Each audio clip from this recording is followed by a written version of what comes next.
Well, just to tie in a little bit with what you're saying, in verse 3, after he sees the throne, he sees the one who's sitting on the throne, and he's like unto a jasper and a sardine stone, and then the rainbow is like an emerald. And what I found in studying that was, which fits in with a lot of what you're sharing, is in Exodus 28, it tells us that the sardis and the jasper and the emerald were three of the stones in the breastplate of and the ephod of the high priest. And it's interesting, in verse 15 of Exodus 28, it refers to it as a breastplate of judgment. So here we have yet another connection to judgment. The breastplate stones are a breastplate of judgment. And then when it tells you in verses 17, 18, and 19, and 20 what stones were in each row. Yes, I looked at that. And it makes it clear that it's for the children of Israel in verse 21. And that everyone his name shall be they according to the 12 tribes. So the 12 stones are connected to the 12 tribes. And so they're in order. So the first stone is to the firstborn. And the last stone is to the last one who's born. And it's interesting, the sardis and the jasper are the first and the last. Yeah. Jesus is the first and the last, of course, the Alpha and the Omega. And the firstborn is Reuben, and the lastborn is Benjamin. And it's actually a message, because Reuben means behold the son, and then Benjamin actually had two names. His name was initially, Rachel called him Benoni, meaning the son of my sorrow, and Jacob changed his name to Benjamin, the son of my right hand. Yeah. So just those two stones, the message is, behold the son of my sorrow, the son of my right hand. Yeah. Which people say Jesus isn't in Revelation 4, but here's the breastplate of the high priest, and the message is about the son who suffered sorrow, and the son who did what was right. That's and right. Then the emerald, that's the fourth stone, that's connected with the tribe of Judah. That's the kingship imagery. And that's connected with the rainbow. The rainbow looks like an emerald. So it's really a beautiful message with these stones that fits right in with what you're saying, this breastplate of judgment. That's right. Yeah.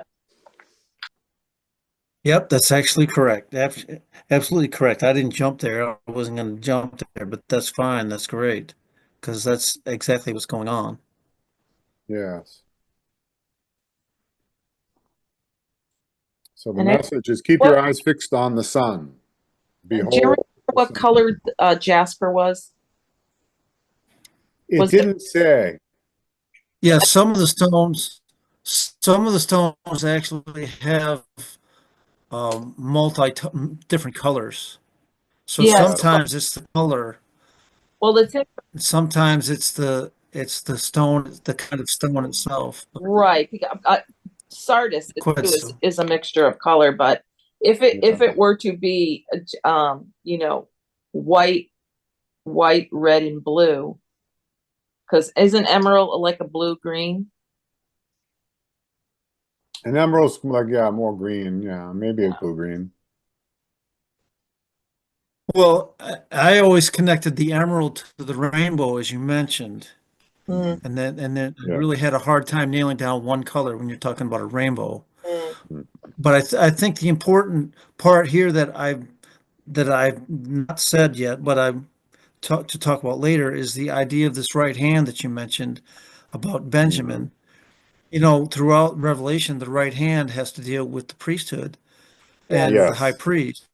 Yes. And of course, that the last reference to the right hand in Revelation is going to be Revelation chapter 5, because there's a transition from the right hand to the right hand of the throne to actually upon the throne. And so the right hand isn't going to be mentioned after Revelation 5, except when you come to the mark of the beast. Mm, And that's the fake right hand, or the mm, false hand, or the false high priest idea.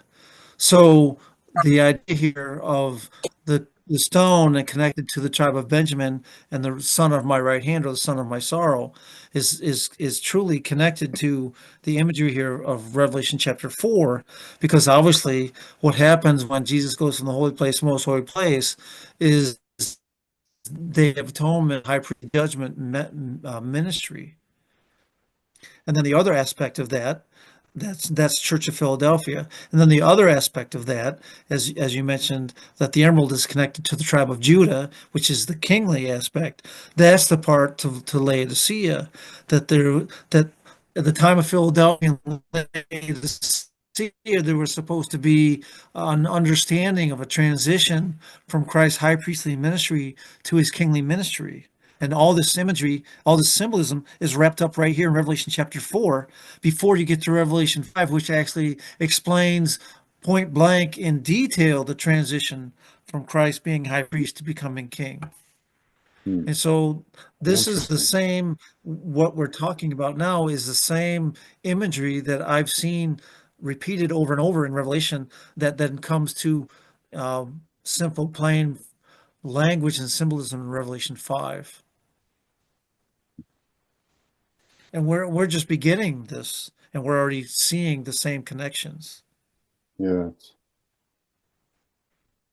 So that's why I'm trying to go slow and paint this picture, because these ideas sound brand new to some people, but actually these ideas are old Adventist theology. It's the way early Adventists saw Revelation chapter 4.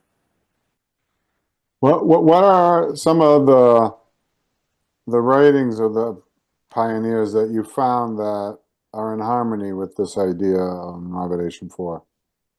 But it was actually something that I learned when I was reading this teacher from the seminary when he wrote on Revelation 4, that he actually did the research, and he was describing, he actually had a list of all the early Advent theologians who understood that Revelation 4 dealt with 1844, and then he actually started to describe the theologians that came after the 1930s and 40s into the 1950s, when different Adventist theologians started to walk away from the historical Adventist perspective that Revelation 4 was 1844, and they started pushing the idea of Revelation 4 and 5 back to Pentecost because of their position on the seals and the trumpets. And so he actually described, he gave a list of in his footnotes, and I've got to look up some of those references, but not all of them. But he actually gave a list of the theologians. I'll get that for you next time. Okay. I apologize, I don't have it right in hand, but so No, it was through his study of Revelation 4 that I began to learn this. I had already seen this and seen these conclusions from my own studies, so it was really an eye opener to me that I thought I was discovering something new, and I realized I was just rediscovering something that was already discovered in the 1844 and that we've walked away from, Interesting. and that actually we've gone backwards, not forward, and God is trying to bring us back. No, I say this, and I say it now because see, many of the writings of the early pioneers have been tossed aside, like William Miller or Hiram Edson. When you read their writings, many modern Adventists have thrown those books aside as crazy because of course, they believed that Jesus was coming in 1844, and therefore they believed that many of the prophecies of the book of Revelation and many prophecies of the Bible had been fulfilled. And when you read, for example, when you read Hiram Edson talks about the French Revolution and what happened to the French Revolution as the earthly event that fulfilled many of the prophecies of the book of Revelation, which prepared then for 1844 to be literally the second coming of Christ. And as you know, their understanding, they fit the whole process of the judgment and the close of probation and all this stuff. They saw it happen. They saw it happening in the imagery of the symbols of the time, and they believed that this was going to be wrapped up in 1844. And so, And of course, it made sense. if they had, oh, sorry, I was just going to say, if they had accepted the third angel's message, then soon after 1844 would have been the end. And that understanding of the prophecies would have been correct. Right, that's right. But see, the point is that many people read Higher Medicine or read William Miller and see them applying the prophecies to these events back in their day, and then of course modern Adventism throws them way off into the future, and so they say, well, these guys are crazy. Not everything they said was true, but they're not looking at what they're saying in light of the mindset that 1844 was going to be the second coming of Christ, the end, closing of probation type of thing. And so when you read what they say in light of the mindset that they had, the end of 2300 days was going to be the end of the world, then their understanding actually is insightful. It makes sense. Now we say, well, they got the time wrong. Well, yeah, welcome to the club. But the point is, that doesn't mean they didn't see a pattern of events that were based on biblical principles that was playing out in their time. And the neat thing about our early Adventists is that present truth was important to them. That they didn't throw off the things that they were going on in the world around them as some far-fetched thing in the past or something that was going to happen way in the future. They saw what was going on around them as present truth, and in that sense, they were absolutely correct. And the same thing that we are supposed to be doing. I mean, if you believe in the eternal gospel, then you should believe that gospel applies to every space, and all time. Then the process of the unfolding of the eternal gospel takes place in all space and all time. We should be seeing it in our present time. The idea of present truth is supposed to come back to life. So that's why I find some of this stuff very, very interesting. It's like God is bringing us around to use Sinai. God's bringing us around the mountain again, bringing us to the same ground that we've gone over before. And this time he's saying, okay, well, do you want to go into the promised land, or do you want to keep wandering in the wilderness? That's what I see God doing. And sadly enough, as you know the story, most people die in the wilderness. They don't cross over, they don't pass over, they don't go through the open door into the promised land. And going up that mountain or going through that open door is the promised land, because the promised land is the promised one that you find when you go through that door. And some of us are kind of tired of wandering in the wilderness and we want to go home. That's right. So I'm sorry for the long historical thing there, but there's some real things. I think that God is bringing us round the mountain again, bringing things to light, and there's another invitation for us to go up the mountain. Now, if there were these Advent pioneers who had this understanding that Revelation 4 was connected to 1844, was there a different interpretation of the seals and the trumpets originally? Because I've never heard one different from the historical interpretation. How did they reconcile that? Yeah, I don't know that they did. I think that they saw what they saw, and then they had a lot of questions. And I think they were wrestling to find answers to those questions, and those things weren't made plain to them yet. I mean, they didn't have any trouble with believing that Jesus came as king. They didn't have any problem with that, and they actually weren't afraid like we are. What they didn't see was the high priestly transition. That's what they didn't see. Yes. And so, they wrestled with what they couldn't see, even though they understood what they understood, but they couldn't see how it all fit together. And so it's kind of the same as us, that we see what we see, but we don't see how it all fits together. I think that's, this we're looking at the same problem from a different end of the spectrum type of thing. So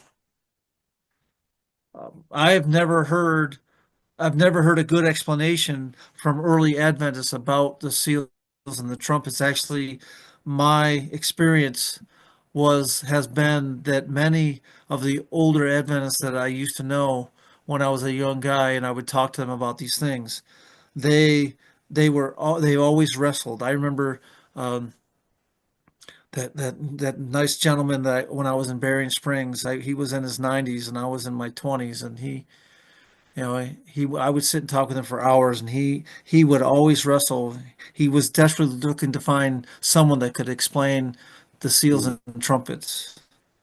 He did not agree with um, the standard Adventist understanding of the seals and the trumpets just repeating the seven churches.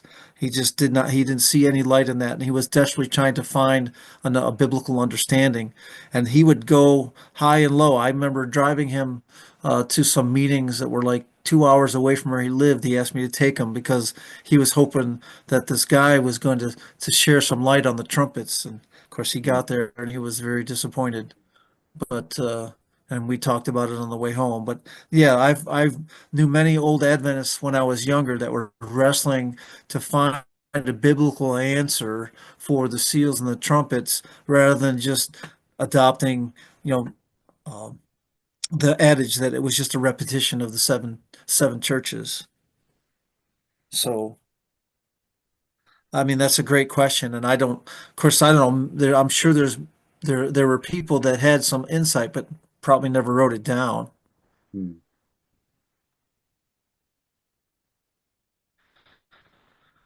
Now, what's interesting to me is when you look at Ellen White quotes about Revelation 4, she had no problem with connecting the open door of Revelation 4 with the open door of the Church of Philadelphia. She has no problem with that whatsoever. And she actually, many of her statements, she makes clear connections to that imagery. So that, I think, obviously is insightful as well.